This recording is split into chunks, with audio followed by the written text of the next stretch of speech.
Bismillahirrahmanirrahim. Alhamdulillah. Wassalatu wassalamu ala Rasulillah wa ala alihi wa sahbihi wa man ittaba'a hudah. Tsumma amma ba'd. At-Tuhfatus Saniyah, keterkaitannya dengan matan Al-Ajurumiyah. Kalau matan Al-Ajurumiyah ditulis oleh Muhammad ibn Dawud As-Sinhaji.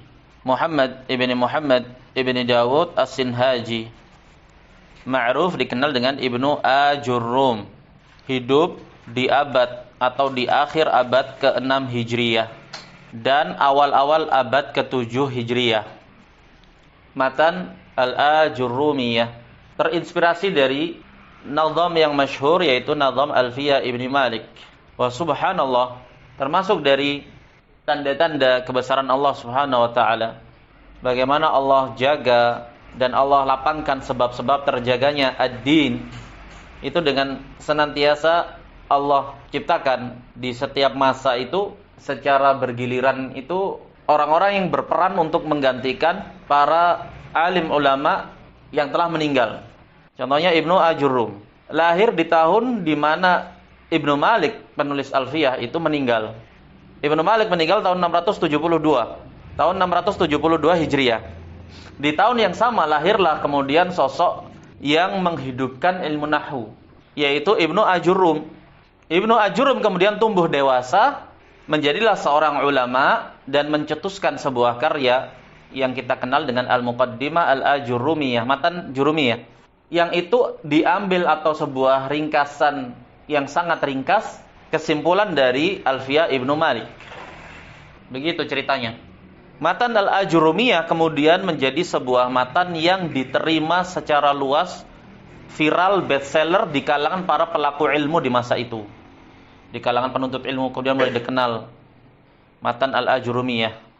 Tersebar dari mulut ke mulut, musalsalah dari satu orang ke orang yang lain, dari guru ke murid, begitu terus tersebar secara luas dan merata. Sampai kemudian masyhur sebanding dengan Alfiyah Ibnu Malik dari sisi keterkenalannya, meratanya penyebarannya di kalangan para pelaku ilmu, penuntut ilmu maupun pengajar ilmu.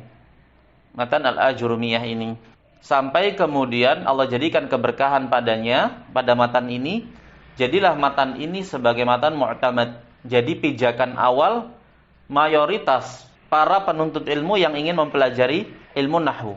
Subhanallah, Allah jadikan keberkahan. Walah banyak karya-karya muqaddimah dalam ilmu-ilmu dasar bahasa Arab, tapi dijadikan matan Al-Ajurrumiyah ini qabul fil ard, mendapat penerimaan yang luar biasa. Bayangkan dari tahun 600 atau dari awal-awal abad ke-7 Hijriah sampai sekarang kita 1445, sekitar lebih dari 7 abad yang lalu. Tapi matan ini masih tetap dipakai turun-temurun, generasi demi generasi diteruskan dan disebarkan, dilanjutkan tongkat estafet ini secara turun-temurun, secara bersilsilah. Orang yang belajar mengajarkan, naam, yang sudah belajar tadi kemudian mengajarkan, terus begitu tanpa putus, dan penyebarannya tidak bisa dibatasi. Tidak bisa dibatasi. Kalau mau kita cari-cari urut-urutannya bagaimana matan Al-Ajurrumiyah ini pertama kali masuk ke Indonesia, mungkin sulit untuk didapati siapa pertama kali yang menebarkan ini. Tapi kan pasti ada. Nah, matan Al-Ajurrumiyah ini kemudian disyarah, dijelaskan oleh sekian para ulama sejak awal munculnya matan Al-Ajurrumiyah ini di awal abad ke-7 Hijriah. Di antara banyak syarah yang ada yang kemudian viral, bestseller dan baku penggunaannya di kalangan para pelaku ilmu, baik itu tingkat individu maupun tingkat lembaga atau tingkat pondok pesantren atau bahkan tingkat ma'had. Salah satu dari syarah-syarah, sekian banyak syarah itu adalah At-Tuhfatu As-Saniyah, yang ditulis oleh salah seorang ulama spesialisasi dalam bidang Arabiyah, yaitu Muhyiddin. Kapan ini? Tahun 1300 Hijriah sekian. Berarti dari tahun 700 ke 1300 itu berapa tahun? Bayangkan, 6 abad berikutnya muncul sosok yang namanya Muhyiddin di Mesir, kemudian melakukan syarah penjabaran penjelasan terhadap matan Al-Ajurrumiyah ini. Yang subhanallah kemudian syarahnya ini menjadi syarah yang baku dan diterima secara merata dan meluas, dijadikan pijakan. Di antara sekian syarah yang banyak, Tuhfatus Saniyah yang paling masyhur di kalangan para penuntut ilmu dalam berbagai madhab. Ini kisahnya Muhyiddin. 6 abad bukan waktu yang sebentar. Jauh antara sahibul matan Ibnu Ajurum dengan Muhyiddin sahib Tuhfatis Saniyah ini jaraknya hampir sekitar 6 abad. Di tahun 1300 Hijriah atau 1900 Masehi, di akhir-akhir masa atau di akhir-akhir atau setelah berakhirnya Daulah Utsmaniyah, berakhirnya era daulah, maka Mesir yang pada waktu itu memang sudah maju, sudah jadi salah satu dari kiblat negara-negara atau wilayah-wilayah utama dari Daulah Utsmaniyah, salah satunya Mesir. Memang secara wilayah, secara kemajuan, secara perkembangan, Mesir jelas jauh lebih maju ketika itu. Jadi pendidikan di sana pada waktu itu secara turun-temurun sudah terpola. Orang-orang yang terdidik, terpelajar di Mesir itu banyak. Salah satunya Muhyiddin ini membuat konsep syarah Al-Ajurumiyah dengan pola yang semi modern, antara klasik dengan penyajian yang modern. Dijelaskanlah di dalam kitab ini banyak nanti contoh-contoh soal, tamrinat, yang itu pola konsep modern, seperti polanya kalau antum tahu pola An-Nahwul Wadih. Polanya hampir-hampir mirip seperti itu, penyajian contoh-contoh soalnya. Ini khas penyajian dirasah atau pembelajaran bahasa Arab dari Mesir. Bagaimana kemudian kitab Tuhfatus Saniyah ini menjadi sebuah kitab yang masyhur di negeri kita, Indonesia? Salah satunya adalah karena sebab poros pembelajaran orang-orang Indonesia di era-era awal 1900 atau sebelum merdeka terkhusus, itu mereka mengacunya kepada Mesir. Nah, dengan halakoh-halakohnya, dengan Jami'ah Al-Azharnya. Nah, sementara negeri Saudi Arabia di masa-masa itu sedang di awal-awal pembangunan negeri setelah terbentuknya negara. Masih dengan berbagai macam keterbatasan dan yang namanya menata sebuah negara yang baru terbentuk, belum terpola. Naam, konsep madrasah pembelajaran juga belum terpola. Banyak masyarakat kita yang belajarnya memang ke Mesir. Dari sanalah kemudian kitab Tuhfatus Saniyah ini menjelma jadi sebuah kitab yang masyhur, mu'tamad. Pengajarannya kemudian masuk ke Indonesia ini secara meluas. Bahkan mayoritas biasanya di pondok-pondok pesantren klasik yang model salaf itu memakai syarah Tuhfatus Saniyah. Kalau Al-Ajurumiyah pasti mereka pakai Al-Ajurumiyah semua. Dengan berbagai macam syarah yang ada, rata-rata mereka berpijak di syarah Muhyiddin ini, At-Tuhfatu As-Saniyah. Thayyib. Kita baca sekarang Muqaddimatus Syarih. Bada'na fil hadi ashar. Senin 11 Safar. 11 Safar. 12 di sini. Di mana? Telegram kalender. Di situ 12. Iya, 11. 11. Alas. Bada'na fil hadi asyara. Ada tarikh. Ini tarikh sejarah perjalanan antum dalam menuntut ilmu. Tulis mulai kapan antum mulai kitab ini. Mungkin 20 tahun lagi antum enggak sengaja antum ini dulu ini lama sekali, oh ya di Malang. Mungkin anak sudah mati antum ingatkan jadinya rahimahullah. Kan begitu. Anak dapat aliran pahala di kuburan. Iya kan? Gitu. Tarikh. Sejarah juga perjalanan menuntut ilmunya antum itu. Bada'na fil hadi asyara min syahri Safar. Am 1445 Hijriyah. Bi ma'had ahli hadits wal athar. Malanj. Thayyib. Ramadan. Iqra muqaddimatu asy-syarih. Muqaddimatu asy-syarih. Bismillahirrahmanirrahim. Alhamdulillahi wa kafa. Wassalamuhu ala ibadihi alladhina istafa. Hadha syarhun wadihul ibarati ظاهر الإشارة جامع الثمرة دامي القطاف كثير الأسئلة والتمرينات وصدت به الزلفى إلى الله تعالى لتيسير فهم المقدمة الأجرومية على صغار الطلبة لأنها الباب إلى تفهم العربية التي هي لغة سيدنا ومولانا رسول الله صلى الله عليه وعلى آله وصحبه وسلم ولغة الكتاب العزيز وأرجو أن أستحق به رضا الله عز وجل فهو خير ما أسعى إليه ربنا عليك توكلنا وإليك أنبنا وإليك المصير ربنا عليك توكلنا وإليك أنبنا وإليك المصير. Hayo, apa? Ya sahal, ilaika kan jar majrur, berarti pasti? Ilaika masih. Hah? Masih. Wa ilaika jar majrur, mutadaknya mana? Rabbana alaika tawakkalna wa ilaika anabna wa ilaika al-masir. Rabbana ighfirli wa liwalidayya wa lil mu'minina wal mu'minati yawma yaqumul hisab. Yauma yaqumu? Yawma yaqumul hisab. Isabah. Hisabu. Ya hisabu. Iya betul. Naam. Terus katabahu mu'tazzu billahi ta'ala wahdahu. Katabahu al-mu'tazzu billahi ta'ala wahdahu.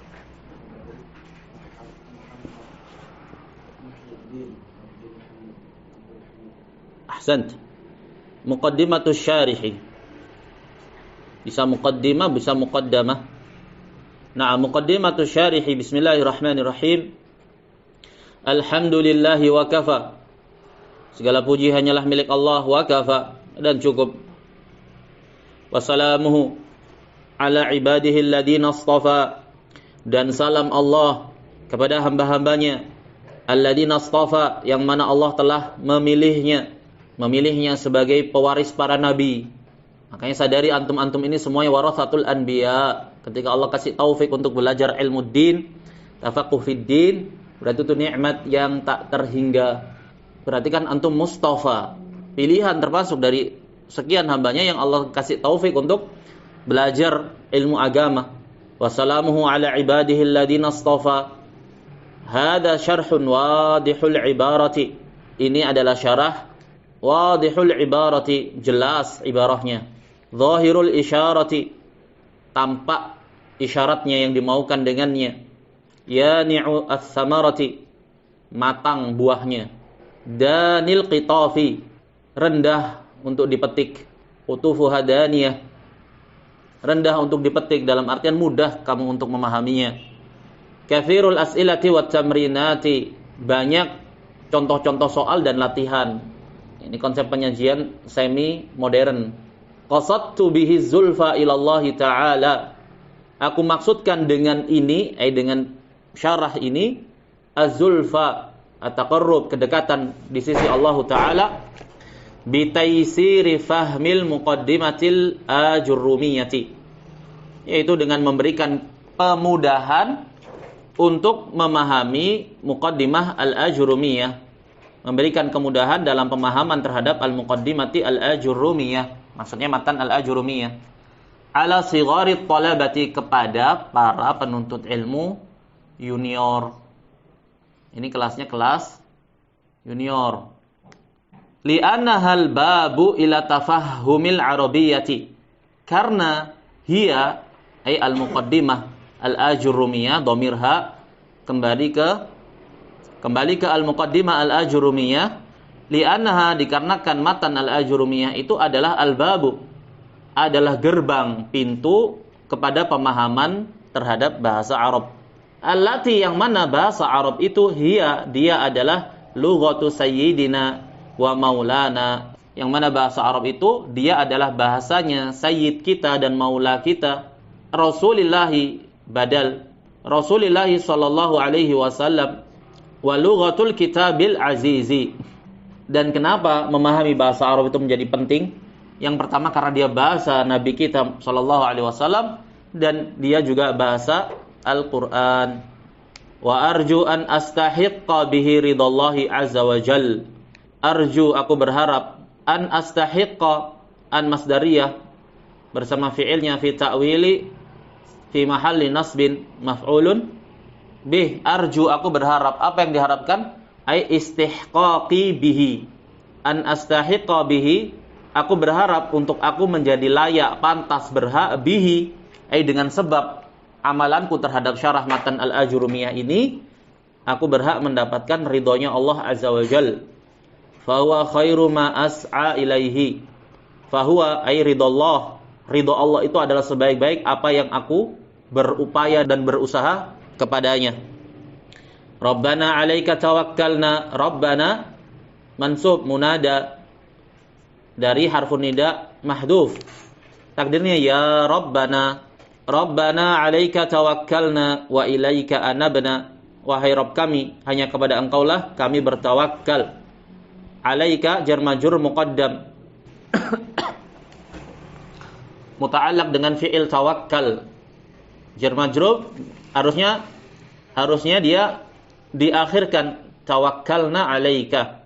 Tapi ketika kaidah dalam ilmu bayan dan ma'ani ma haqquhu ta'khir, taqdimu ma haqquhu ta'khir yufidu al-hasr. Mengedepankan apa yang harusnya atau tadinya dia itu tempatnya diakhirkan, itu memberikan faedah pembatasan. Contohnya Rabbana 'alaika tawakkalna. Maknanya ini akan berpengaruh kepada tata cara penerjemahan. Maknanya, wahai Rabb kami, hanya kepada Engkaulah kami bertawakal. Berbeda dengan Rabbana, wahai Rabb kami bertawakal kepadamu. Beda. Sama dengan iyyaka na'budu. Harusnya maf'ulun bihi itu di belakang, harusnya na'buduka. Tapi ketika dikedepankan iyyaka na'budu, berarti kaidahnya taqdimu ma haqquhu ta'khir yufidul hasr. Tindakan mengedepankan apa yang tadinya itu dia posisinya di akhir, ini memberikan faedah pembatasan. Maknanya kami, maknanya hanya kepada Engkaulah kami beribadah. Hasr berarti enggak terkandung padanya kesyirikan. Kenapa? Karena hanya kepada Engkau. Begitu pula ini tekstual ini, Rabbana 'alaika tawakkalna. Asalnya Rabbana tawakkalna 'alaika. Rabbana 'alaika tawakkalna, Rabb kami, hanya kepada Engkaulah kami bertawakal. Wa ilaika anabna, dan hanya kepada Engkaulah kami berinabah, taubat. Asalnya anabna ilaika. Ini menunjukkan bahwa saya penulis ini faqih. Bagaimana beliau memilih alfaz dan meletakkan sebuah ibarah pengungkapan. Faqih dalam permasalahan bahasa. Wa ilaikal masir, dan hanya kepadamulah tempat kesudahannya, tempat kembali. Rabbana ighfirli wa liwalidayya. Wahai Rabb kami, ampunilah aku dan kedua orang tuaku. Walil mu'minina wal mu'minat, dan kepada orang-orang mukmin dan kepada orang-orang mukminat. Yauma yaqumul hisabu, di hari di mana ditegakkan padanya hisab, di hari di mana al-hisab atau perhitungan itu tegak. Kata bahu telah menulisnya al-mu'tazzu. Asalnya dia di atas wazan ifta'ala. Isim fa'ilnya mufta'ilu mu'tazizu. Diidgham menjadi al-mu'tazzu, yaitu seseorang yang merasa aziz, merasa perkasa, merasa kuat. Billahi ta'ala wahdah, yaitu ketika dia bersandar kepada Allah Subhanahu wa ta'ala semata. Al-mu'taz, merasa bangga, merasa percaya diri, merasa perkasa, merasa kuat ketika dia itu bergantung kepada Allah Subhanahu wa ta'ala semata. Dan pasti seorang kalau menyandarkan sesuatu itu kepada Zat yang maha menguasai segala sesuatu, apa yang perlu ditakutkan dan dikhawatirkan olehnya? Naam. Muhammadun Muhyiddin Abdul Hamid, atau di sini Abdul Hamid ini nama bapaknya. Nah, ini penulisan konsep modern itu dihilangkan nisbah ibn. Harusnya kalau konsep yang benar, konsep yang fasih itu kalimat ibnnya tidak boleh dihilangkan. Cuman wallahu alam kenapa kok ditulis begini? Bisa jadi karena sudah likafratil isti'mal. Karena baku atau banyaknya dipakai dan digunakan oleh manusia di masa itu, yaitu berupa menghilangkan nama ibn, menghilangkan ibn. Dan ini dipakai sampai sekarang di mana, di Arab ya seperti itu. Misalkan Soleh Fauzan Al-Fauzan misalkan, padahal Soleh bin Fauzan harusnya. Naam, Muhammad ibn Abdul Wahhab, jadinya Muhammad Abdul Wahhab. Naam, dihilangkan nama ibnnya. Harusnya tetap kalau kaidah asal. Berarti di sini beliau Muhammad Muhyiddin ini laqab gelaran. Muhammadun Muhyiddin Abdul Humaid. Takdirnya ada Ibnu Abdul Humaid atau Hamid Al-Misri dari Mesir. Taib. Iqra. Irfa' sautak. Ya Allah. Qala asy-syarih rahimahullah ta'ala. Al-muqaddimatu. Ta'rifun nahwi mawdu'uhu Samaratuhu. nisbatuhu wadi'uhu hukmu syari'i fihi. Naam. Para ulama meletakkan sebuah sketsa, gambaran di setiap bidang ilmu. Mereka letakkan sebuah gambaran konsep rancangan yang mereka namakan dengan al-mabadi al-asyarah. Apa maksudnya al-mabadi al-asyarah? Artinya permulaan yang 10. Ini sketsa atau rancangan gambaran terhadap bidang ilmu yang akan dipelajari. Jadi di setiap bidang ilmu itu para ulama meletakkan sebuah konsep yang mereka namakan dengan al-mabadi al-asyarah. Artinya permulaan yang 10. Antum mau belajar nahwu, ada al-mabadi al-asyarahnya. Mau belajar akidah, ada al-mabadi al-asyarah. Belajar mustalah hadis, ada al-mabadi al-asyarah. Belajar faraid, ilmu waris, al-mabadi al-asyarah. Belajar apa lagi? Naam, tafsir, al-mabadi al-asyarah. Permulaan yang 10. Apa fungsinya? Fungsinya agar seorang talib sebelum dia memutuskan untuk masuk mempelajari suatu bidang ilmu, dia sudah punya gambaran. Oh, ilmu ini berkaitan dengan ini. Sehingga dia akan berpikir, anak belajar gak ya? Anak ambil gak ya ilmu ini? Anak pelajari tidak ya? Dia sudah tahu dulu gambaran sketsanya secara umum. Namanya al-mabadi al-asyarah. Terkumpul dalam sebuah bait. Dicatat. Dan ini harus dihafal. Kenapa? Karena setiap nanti antum belajar bidang ilmu apa aja, mesti awalnya pasti gini. Inna mabadi'a kulli fanin asyara al-haddu wal mawdu'u thumma thamarah wa fadluhu wa nisbatun wal wadi' wal ismu al-istimdadu hukmu syari' wal ismu al-istimdadu hukmu syari' masailu wal ba'du bil ba'di iktafa wa man dara pakai alif maksurah wa man dara al-jami'a haza asyarafa masailu wal ba'du bil ba'di iktafa wa man daral jami'a haza asyarafa. Ini namanya al-mabadi al-asyarah. Permulaan yang 10. Sesungguhnya permulaan-permulaan di setiap bidang ilmu ada 10. Yang pertama al-haddu. Al-haddu itu artinya definisi. At-ta'rif.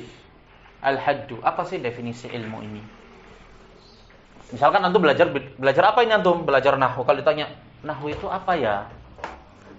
Nah, namanya al-haddu definisi, dia harus bisa memberikan pembatasan dan mencakup. Itu arti definisi. Ketika antum misalkan mendefinisikan jamak mudzakkar salim. Mungkin bisa nggak untuk antum definisikan, apa kalau ada orang awam tanya, ya ikhwah, apa sih jamak mudzakkar salim itu? Jamak mudzakkar salim itu adalah sebuah isim yang menunjukkan kepada makna lebih dari 2. Cukup nggak? Nggak cukup. Karena definisi antum ini terlalu melebar, tidak mencakup dan juga tidak membatasi. Kalau antum katakan begitu, berarti jamak muannats salim juga masuk dong. Jamak taksir juga masuk. Nah, sebuah definisi itu diperlukan untuk apa? Untuk membatasi sesuatu biar tidak melebar. Jelas. Dan sebuah definisi harus mencakup dan menutup, membatasi. Makanya dikritikan ketika mendefinisikan naibul fa'il menjadi bab al-maf'ulul ladzi lam yusamma fa'iluhu. Ini tidak mencakup, tidak membatasi. Kenapa? Karena pada kenyataannya ketika dikatakan bahwasanya naibul fa'il itu yang dia termasuk marfu'atul asma, didefinisikan seperti itu, di sana ada isim yang dia masuk kategori ini, al-maf'ul alladzi lam yusamma fa'iluhu, tapi dia enggak marfu'. Berarti definisi ini enggak tepat. Dia tidak mencakup dan tidak membatasi. Lah, yang namanya definisi itu harus mencakup dan membatasi. Jadi kalau ada orang bertanya, "Antum belajar apa?" Belajar nahwu. Nahwu itu apa? Di sini ada definisinya, al-haddu, membatasi. Naam. Lah, al-haddu definisi ilmu nahwu. Kalau orang bicara definisi itu pasti punya 2 sudut pandang. Yang pertama, definisi secara bahasa. Yang kedua, definisi secara istilah. Ya, ilmu itu sendiri punya istilah. Jelas. Contohnya misalkan nanti kita baca. Di antara definisi ilmu nahwu itu secara istilah, dia ada di situ di kitab ada, nanti kita baca, enggak usah antum tulis. Al-ilmu bil qawaidi. Ilmu terkait dengan kaidah. Kalau berhenti sampai di situ saja, ini terlalu melebar. Ilmu terhadap kaidah-kaidah apa maksudnya? Tafsir juga ilmu dengan kaidah-kaidah. Ilmu fikih juga ilmu dengan kaidah-kaidah. Ilmu hadis juga ilmu dengan kaidah. Dia harus mencakup dan membatasi sehingga bidang ilmu yang lain enggak bisa masuk di sini. Butuh adanya sesuatu apa ya definisi itu? Pengkategorian. Sehingga yang lain enggak bisa masuk di situ, begitu. Baik, kita bahas al-mabda al-awwal. Permulaan yang pertama. Ta'rifu an-nahwi. Ta'rifu an-nahwi maksudnya definisi ilmu nahwu, yaitu al-haddu. Yang diistilahkan dengan al-haddu dalam bait ini, ta'rif itu al-haddu. Hudud, tahu hudud enggak antum? Wa man yata'adda hududallah. Hudud karena itu sudah itu batasannya, jangan sampai kamu keluar dari batasan itu. Namanya hudud karena dia membatasi, mencakup. Baik, sekarang kita pahami at-ta'rifu, definisi. Apa definisi dari nahwu? Kalimatu nahwi atau kalimatu nahwin, gitu ya kalau kita baca. Kalimatu nahwin, kalimat nahwu itu tutlaqu, atlaqa yutliqu, karena dia kalimah berarti pakai hiya dan sighahnya majhul. Tutlaqu kalimatu nahwin tutlaqu fil lughatil arabiyyati ala iddati ma'anin. Kalimat nahwu itu diitlaqkan dalam bahasa Arab ke dalam beberapa makna.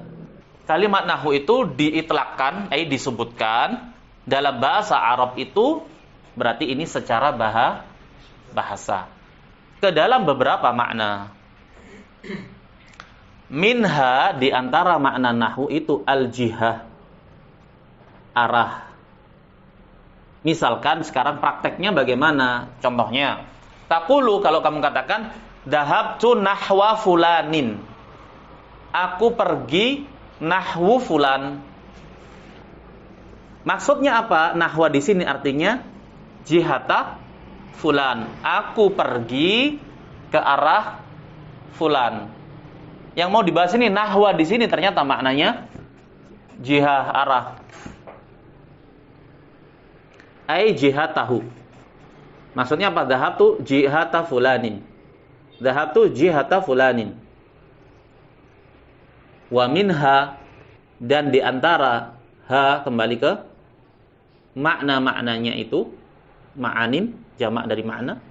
Dan di antara makna-maknanya, makna dari nahwu, Asyibhu. Asyibhu. Wal mithlu. Sama dia artinya.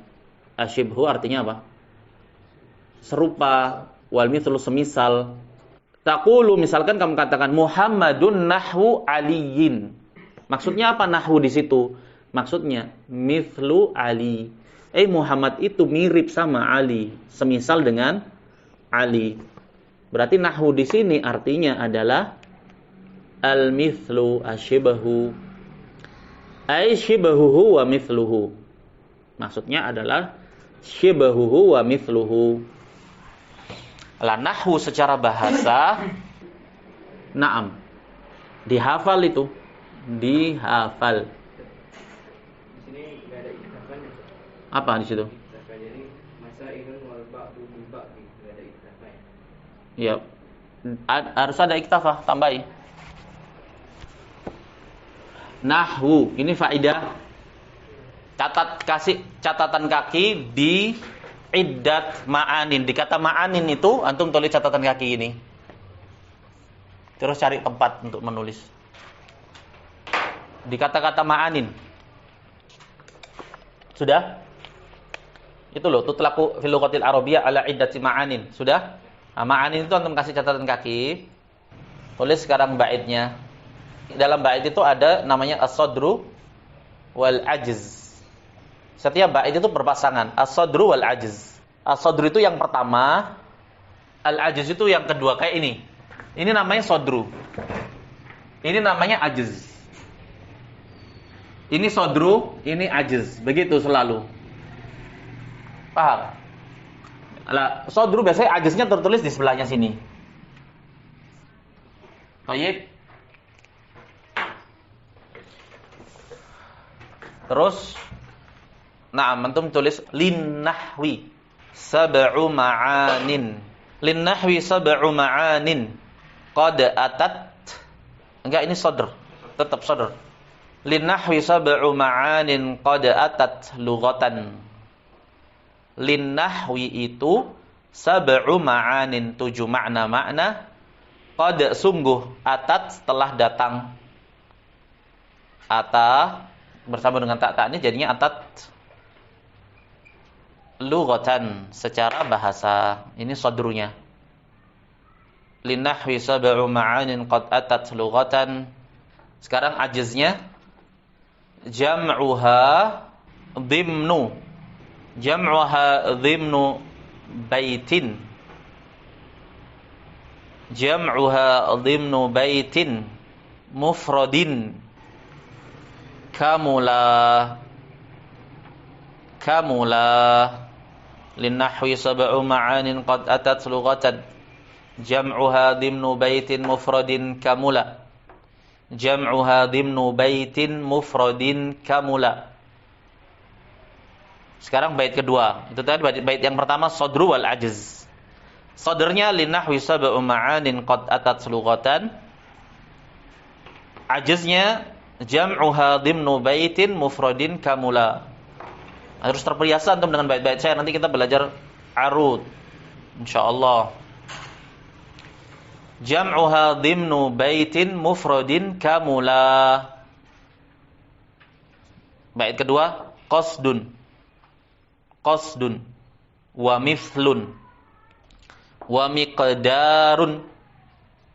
Qasdun wa mithlun wa miqdarun. Dirapikan catatannya nanti. Qasdun wa mithlun wa miqdarun wa nahiyah wa nahiyah. Nahiyatun wa nahiyah. Nahiyah. Linnahwi sab'u ma'anin qad atat lughatan. Jam'uha dhimnu baitin mufradin kamula. Qasdun wa mithlun wa miqdarun wa nahiyah. Sekarang ajznya naw'un wa ba'dun. Naw'un wa ba'dun wa harfun. Naw'un wa ba'dun wa harfun. Naw'un wa ba'dun wa harfun. Fahfadh. Fahfadh. Ihfadh. Fahfadh. Al-mathala. al-mathala. Alif yang alif itlaq namanya, untuk menjaga bait syair itu tegak. Namanya alif itlaq. Itu khusus dalam penulisan syair. Linnahwi sab'u ma'anin qad atat lughatan jam'uha dhimnu baitin mufradin kamula qasdun wa mithlun wa miqdarun wa nahiyah. Ada 4. Qasdun yang pertama, mithlun kedua, miqdarun ketiga, nahiyah keempat, nau'un kelima, ba'dun 6, harfun 7. 7 makna nahwu ini. Qasdun wa mithlun wa miqdarun wa nahiyah, nau'un wa ba'dun wa harfun fahfadhil masalah. Hafalkan ini, contoh ini. Begitu. Baik. Sekarang contohnya. Qasdun. Qasdun. Nahautu nahwal baiti. Contohnya misalkan kata-kata ini. Nahwu kan? Kalau dia bermakna gini, nahautu. Berarti ini fi'il ini. Fi'il madhi. Nahautu nahwa al-baiti. Maknanya qasadtu. Makna nahwu yang pertama adalah qasdun. Yang kedua mithlun. Contohnya itu sudah ada itu di dalam syarah itu. Muhammadun nahwu Ali. Makna yang kedua miqdar. Misalkan kata-kata indi nahwu alfin. Indi khabar muqaddam, nahwu alfin maksudnya apa? Indi aku punya miqdar, seukuran 1000. Miqdar itu artinya apa? Ya, kadar. Aku punya sekadar 1000. Maksudnya di sini nahwu ini artinya miqdar, ukuran. Kemudian nahiyah. Nahiyah ini artinya jihah. Artinya jihah. Seperti dalam contoh itu tadi, dhahabtu nahwa fulanin. Di contoh di atas ada di kitab. Dhahabtu nahwa fulanin. Itu maksudnya nahiyah. Dhahabtu nahiyah fulan. Berikutnya makna nahwu yang kelima, ini secara bahasa loh ya. Nau'un. Apa nau artinya? Macam.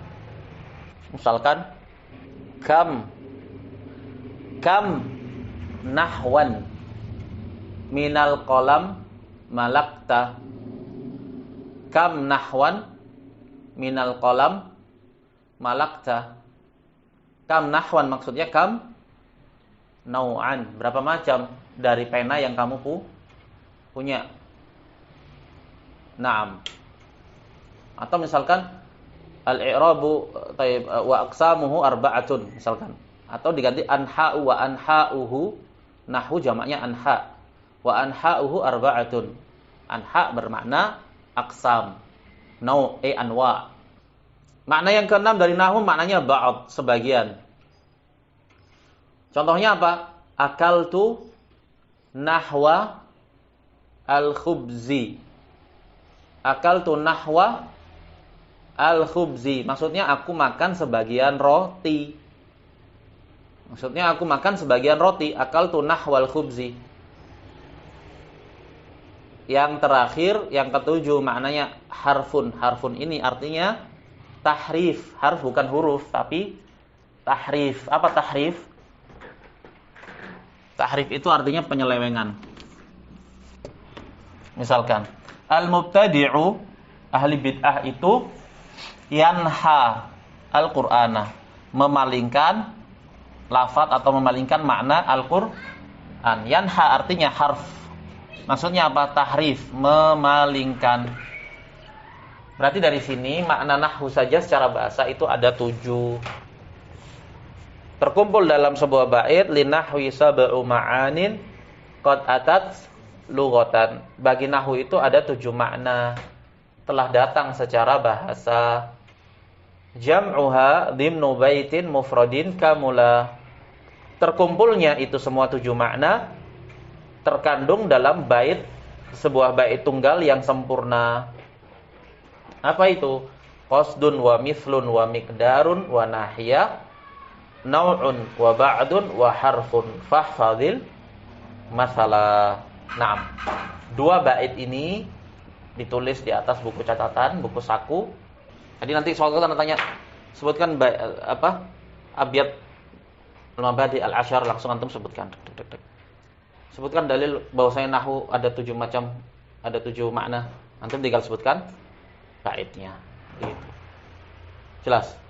Nah, kalau antum kumpulkan di dalam buku buku saku sendiri kan jadinya kayak matan akhirnya. Antum tinggal menghafal itu 1-2. Thayyib. Wa tutlaqu kalimatu nahwin fi istilahil ulama. Sekarang dari sisi istilah. Diitlaqkan nahwu itu dari istilahnya para ulama ala al-ilmi, sebuah ilmu, bil qawaidi, terhadap kaidah-kaidah allati yang yu'rafu, dapat diketahui, biha, hal dhamir kembali ke al-qawaid, yang mana dapat diketahui dengannya, dengan kaidah-kaidah tersebut. Apa yang dapat diketahui naibul fa'ilnya? Ahkamu. Dapat diketahui dengan kaidah-kaidah tersebut hukum-hukumnya awakhiri al-kalimati al-arabiyyati. Jadi ilmu nahwu itu ilmu terhadap kaidah-kaidah yang dengan kaidah-kaidah tersebut dapat diketahui hukum-hukum akhir kata-kata dalam bahasa Arab fi hali tarkibiha, dalam bentuk keadaan ketika dia tersusun. Tarkibiha, tersusun. Tarkib di sini maksudnya tarkib isnadi. Atau antum katakan fi hali tarkibiha, maksudnya apa? Ai bi'tibarihi kalaman. Jadi ilmu nahwu itu tidak membahas mufradatul kalimah, kosakata, tidak. Tapi ilmu nahwu ini adalah ilmu terhadap kaidah-kaidah yang dengan kaidah-kaidah tersebut dapat diketahui hukum-hukum akhir masing-masing kata dalam bahasa Arab dalam bentuk sebagai sebuah kalam, jumlah, tarkib. Al-kalamu huwa lafdzul murakkabul mufidu bil wad'. Itu yang dibahas. Bukan kosakata tunggal, kitabun, sarirun, la. Tapi yang dimaukan di sini keadaan akhir kata dalam wujud jumlah. Itu maksudnya dari fi hali tarkibiha. Minal i'rabi, dari sisi i'rabnya, wal bina'i, ataupun mabninya, binanya. Wa ma yatba'u dzalika, dan juga apa saja yang mengikuti pembahasan yang demikian itu, pembahasan dalam ilmu nahwu ini. Contohnya, misalkan kapan maf'ulun bihi itu mendahului fa'ilnya. Kan hukum asal fi'il, fa'il, maf'ulun bih. Kapan? Khobar itu asalnya jatuh setelah mubtada. Kapan dia dibahas mendahului mubtada? Contohnya, inna dan anna, kapan ditulis inna, kapan ditulis anna. Ini semua pembahasan-pembahasan dalam ilmu nahwu yang mengikuti bahasan berkaitan dengan kaidah-kaidah nahwu tadi.